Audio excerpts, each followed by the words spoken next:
I met a gypsy.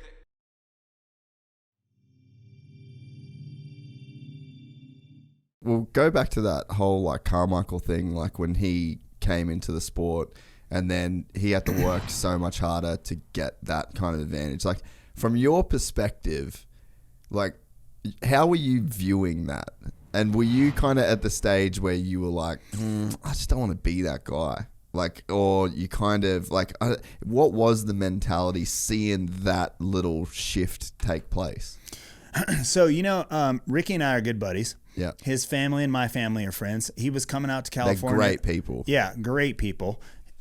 He was coming out to California when the races were out here, and he would stay with us. And so I was taking Ricky out in the wakeboard boat, and he was 10 years old, right? So, I mean, we've been friends for a long time, and any kind of animosity that got built up was over media stuff, right? It was the media creating some of that. And probably the fans too, because they're booing for him and they're cheering you. It kind of automatically creates a bit of a storyline in itself. There was a little bit of some of the fan when he started beating me and the fan thing, they were booing him and all this stuff. Well, there was a couple of blunders they did, like the MGM Grand. They brought him down in a king's chair with a king's crown on, and the fans were like, "No, you can't do that. Too soon, bro." And yeah, it's way too soon. And Ricky, to his fault, he went with that. That he shouldn't have let him talk him into that stuff because that wasn't, I thought it was kind of funny.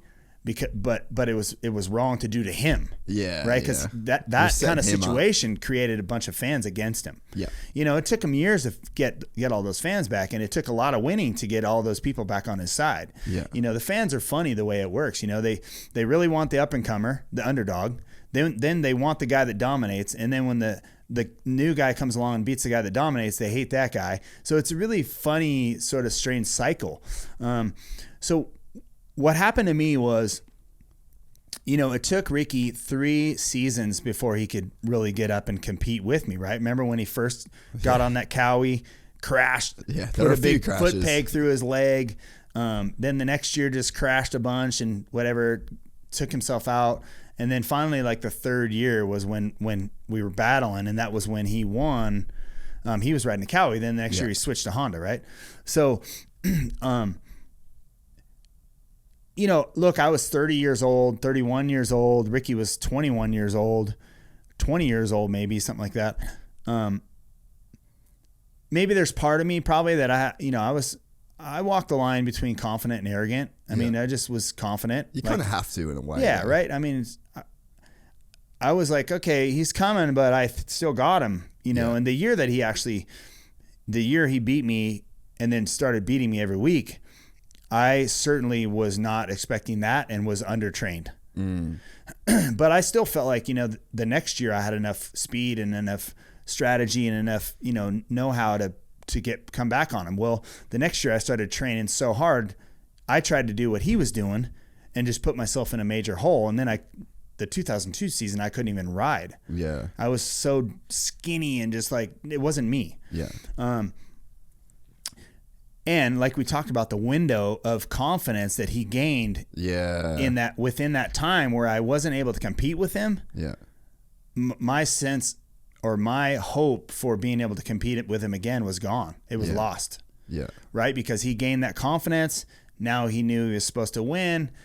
Even if I was up there, he could sit behind me and just go up, okay, time to go, and just go. Yeah. And those are the things that I did to Bradshaw. And Stanton and a few of the guys when I raced. Yeah. Once I figured all the puzzle out, I was like, I love Bradshaw. Yeah. He was one of my favorite riders, but when I got behind him, I would just, and as weird as it is to say, I would just laugh. I'd like, okay, all right, time to go now.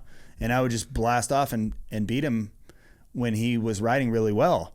So those are the types of situations that happened to me with Carmichael. He could sit behind me, and even though he loved me, like as a rider, we were friends, but you also look up to these guys, and he at some point you gotta break your heroes. You gotta break them. Yeah, and that's where he was at.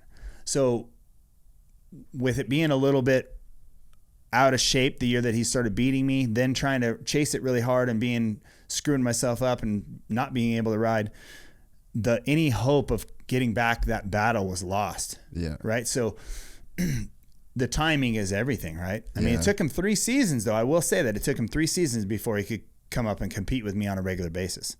So that was good. I held him off for a long time.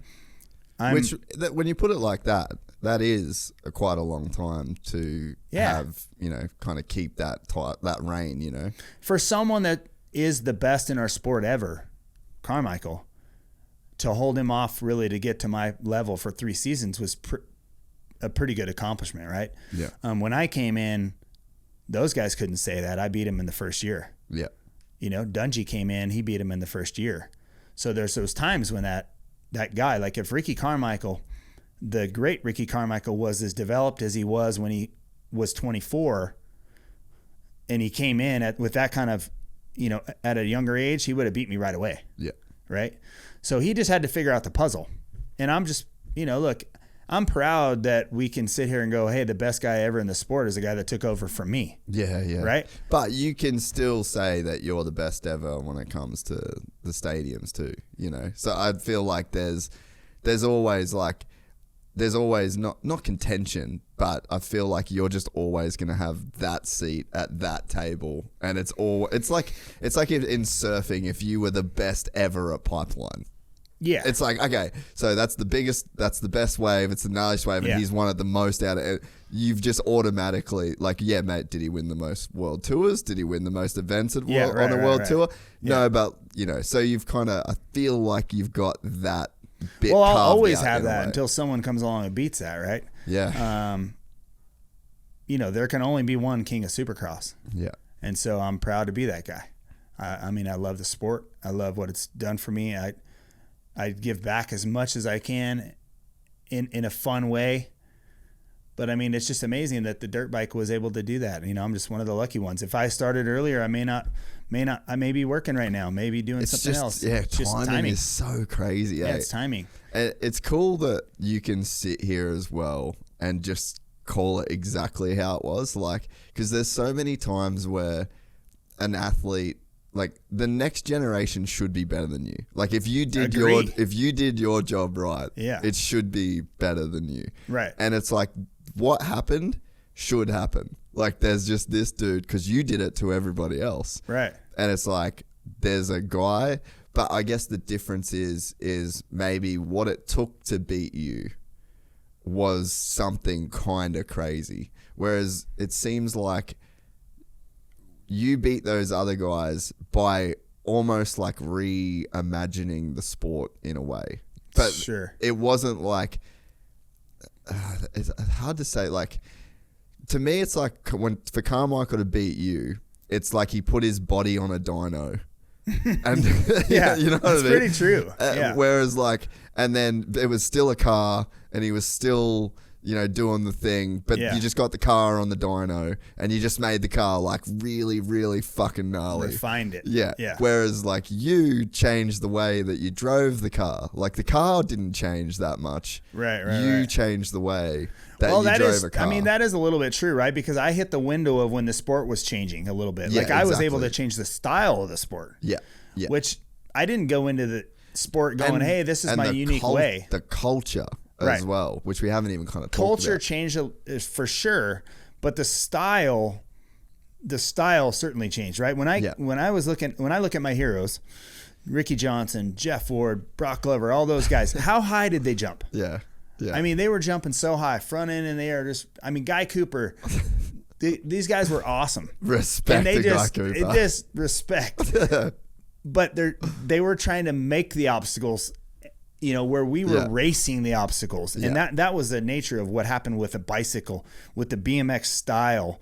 I didn't set out to change the sport, right? That's just how you rode. It's just how I rode and how I figured out how to apply what I learned on a BMX bike and put it in a motocross bike. Yeah. And a Supercross track was the perfect canvas to let that all happen.